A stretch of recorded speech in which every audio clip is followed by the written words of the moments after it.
Welcome back to the deep dive. You sent us this CNN article and, well, we had to talk about it. It's about the possible sale of TikTok's U.S. operations. To Elon Musk's X, no less. Right. And what it could all mean for China. And the incoming Trump administration? It's a lot. Yeah, a lot to unpack here. I mean, we're talking tech, we're talking politics, international relations, and of course... The ever so unpredictable Elon Musk. Exactly. So to kind of set the scene, it looks like the Supreme Court's going to uphold that law banning TikTok here in the U.S., over those national security concerns. Right. And that ban, well, that's supposed to go into effect pretty soon. Now, I know we've talked about this before, but just as a refresher, can you remind us, what exactly are those national security concerns? How does this ban even work? Sure. So basically, U.S. lawmakers, they're worried about the Chinese government potentially getting its hands on user data through ByteDance. TikTok's parent company. Yeah, exactly. I mean, think about it. Sensitive information, like location data or even private messages, ending up, in the wrong hands. That's a scary thought. Definitely. And that's like a huge no-no for national security, obviously. But the ban itself doesn't mean TikTok just, poof, disappears overnight. The law actually gives ByteDance an option, see? They can sell their U.S. assets to an American buyer. To avoid the ban. Exactly. And, well, that's where Elon Musk and X come in. Enter Elon Musk, stage right. So initially, China was totally against this wholesale idea. But now we're hearing they might be open to Musk taking the reins of TikTok's U.S. operations. What's with the change of heart? Yeah, it's definitely a surprising turn of events, right? I remember China's Commerce Ministry, they said they'd firmly oppose a forced sale. And even ByteDance wasn't exactly thrilled about letting go. Right. But now it seems like they've softened their stance a bit. Why? Well, I think it comes down to a few things. For starters, ByteDance is in a tough spot. They're desperate to salvage something, before this ban kicks in and they lose access to that huge U.S. market. Yeah, that makes sense. But why Musk specifically? I mean, there are a lot of potential buyers out there. Why would China be okay with him? Well, think about Musk's relationship with China. He's actually cultivated a surprisingly good one, mainly through Tesla. Oh, right. Tesla's got that huge gigafactory in Shanghai. Exactly. And they're building another battery factory there, too. Plus, last year alone, Tesla made billions in revenue just from China. So China's got a lot riding on keeping Musk happy. You got it. But hold on, hasn't Musk also, criticized China's human rights record in the past? He has, but Yeah. he's been careful not to, completely burn bridges. For example, he's echoed China's stance on Taiwan. And that's a pretty sensitive issue. Oh, for sure. And that kind of careful balancing act might make him seem less risky to China, compared to someone who's more openly critical of their government. So they might see him as someone they can, work with. Right, someone who understands their priorities. It won't rock the boat too much. Exactly. But there's another layer to this, too.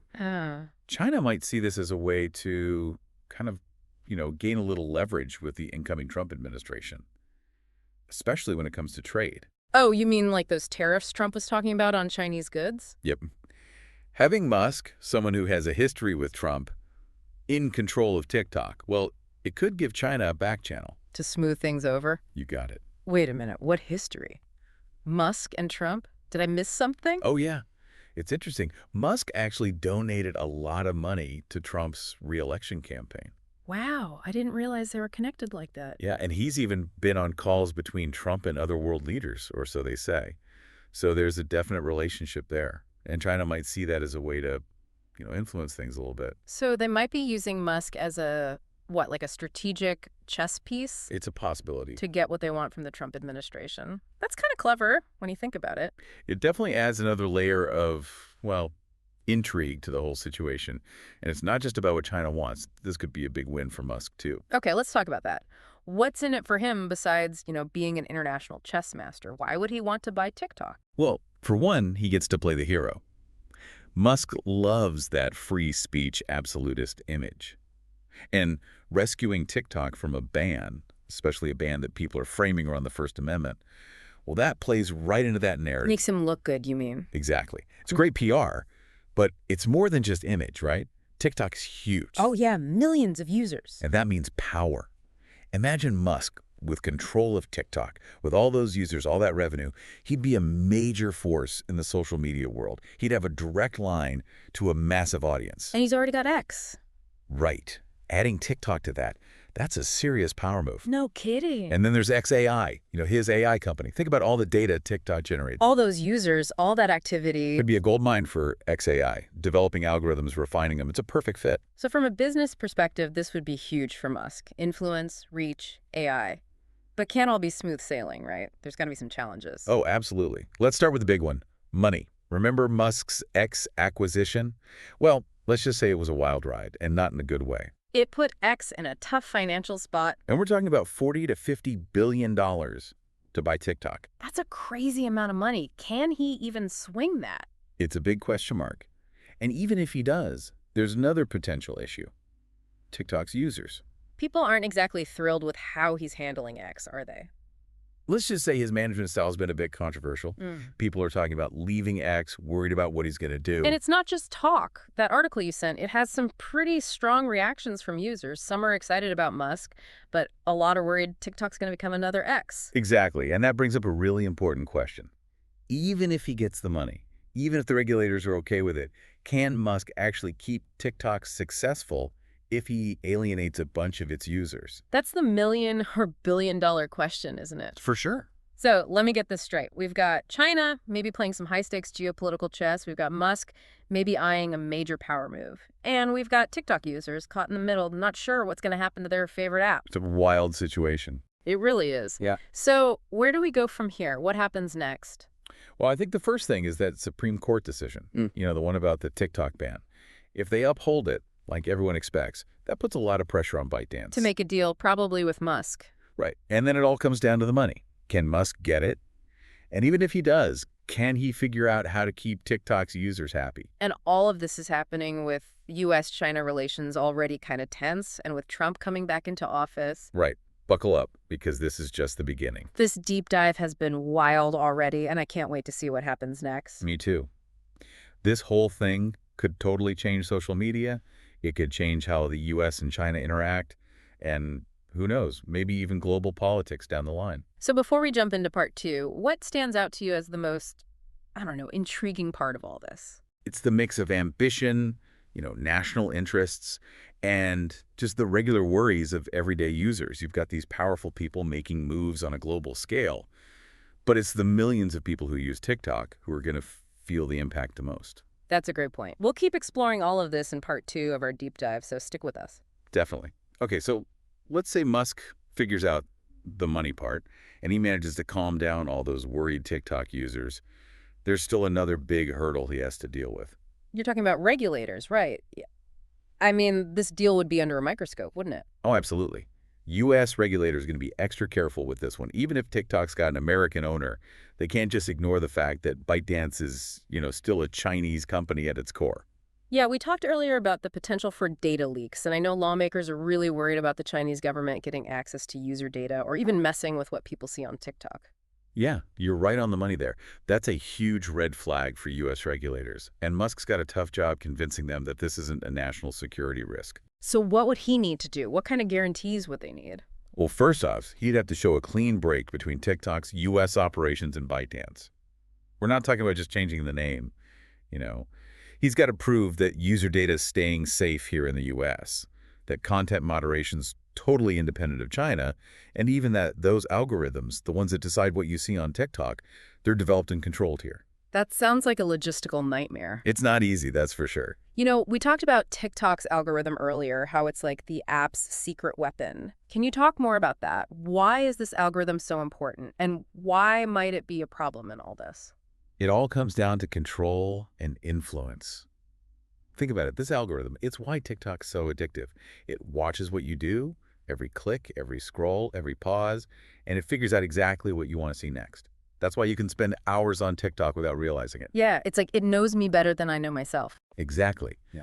But now think about what happens if the Chinese government gets their hands on that data or figures out how to tweak the algorithm. They could spread propaganda, they could censor stuff, they could even try to change how people think. It's a big worry. Now that you mention it, I remember reading somewhere that the Chinese government actually has a piece of ByteDance. So it's not just some hypothetical, far-off possibility. They could really try to control TikTok, even if Musk buys the U.S. part. Exactly. And this is where it gets even more interesting.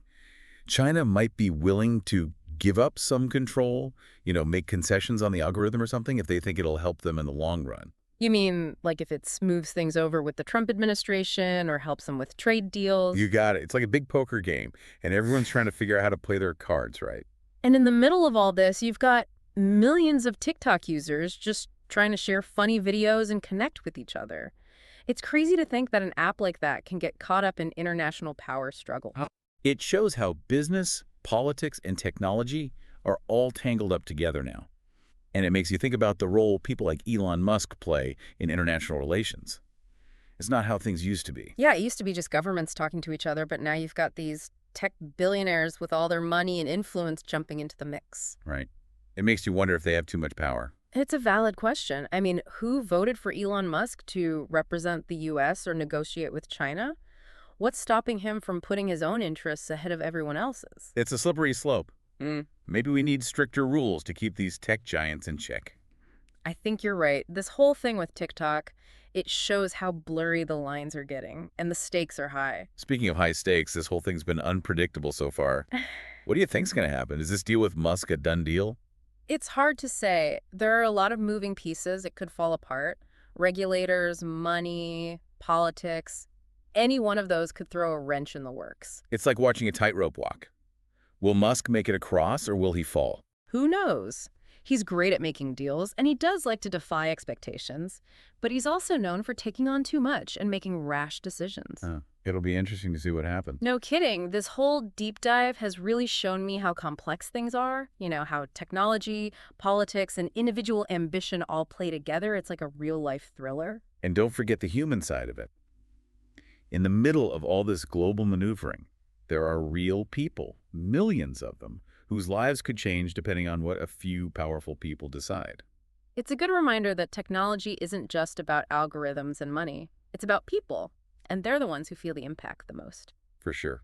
And as we go forward, we need to remember those people and think about what all this means for society as a whole. Before we finish up this part, I want to hear from you, the listener. What are you thinking about all this? Do you think this deal is a good thing, a bad thing, or somewhere in between? We want to know your thoughts. What are the ethical issues that stand out to you? What do you think this means for social media in general? And how do you see this all playing out between the U.S. and China? Wow, we've covered a lot of ground in this deep dive. From the potential sale of TikTok's U.S. operations to Elon Musk. To China, the incoming Trump administration, and of course, the users themselves. It's been quite a journey, that's for sure. It really has. I mean, we've gone from international power plays to, financial maneuvering and even the anxieties of millions of people wondering what's going to happen to their favorite app.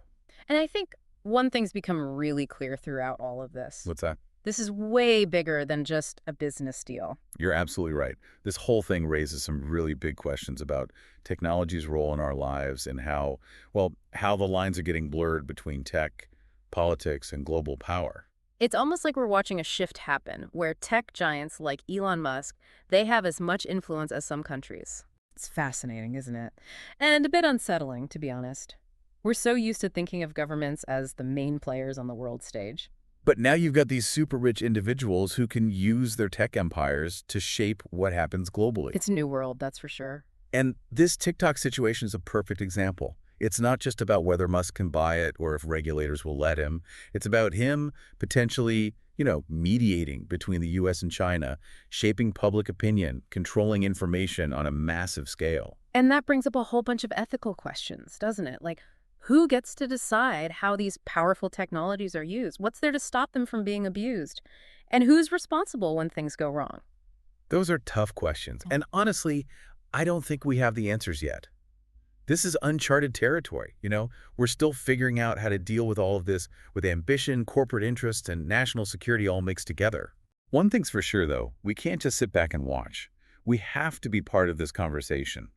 We have to demand transparency and accountability from those in power, whether it's the government or these tech CEOs. Couldn't agree more. This isn't just about TikTok. It's not just about Elon Musk. It's about the future of technology and how it affects all of us. It's about who gets to shape that future and what kind of world we want to live in. Exactly. And that brings us back to you, the listener. What are your thoughts on all this? Good thing, bad thing, somewhere in between?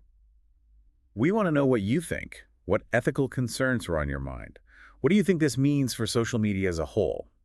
And how do you see this playing out between the U.S. and China? This deep dive has been a real eye-opener, and we hope it's gotten you thinking and maybe sparked some good discussions. This story's far from over, so stay informed, keep talking about it, and keep asking those tough questions. Because the future of technology, well, it's not set in stone. We all have a role in shaping it. Thanks for joining us on this deep dive. We hope you found it insightful and thought-provoking. Until next time, stay curious and keep exploring. And we'll see you on the next deep dive.